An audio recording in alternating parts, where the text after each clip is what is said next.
l'annonce de sa mort avait fait l'effet d'une bombe dans le cœur de ses nombreux fans et des passionnés de cinéma. Michel Duchossois avait rendu son dernier souffle le 13 mars 2012 à l'âge de 73 ans. Le célèbre comédien était décédé des suites d'un arrêt cardiaque.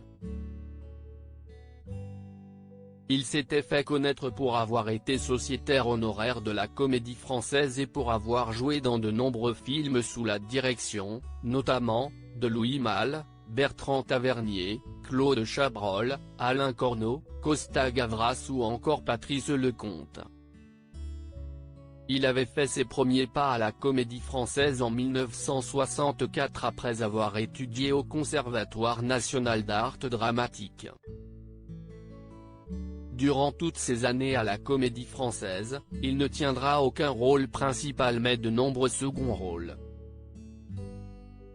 Un même jour, je jouais un vieillard en matinée dans Le Cardinal d'Espagné, en soirée, le jeune groom de 18 ans dans Le Dindon, avait-il confié dans Le Figaro en 2004. Après ces années à la Comédie Française, il avait également fait ses preuves sur les planches de théâtre mais également sur le grand et le petit écran.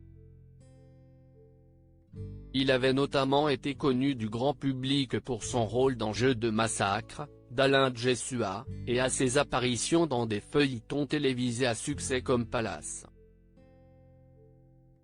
Michel Duchossois était un comédien très connu et reconnu. Plus récemment, Michel Duchossois avait été vu dans des films grand public. Il avait notamment incarné le directeur de l'école du Petit Nicolas ou encore le druide à bras raccourcis dans Astérix, réalisé par Laurent Tirard. Lors de sa mort, l'Élysée lui avait rendu un bel hommage.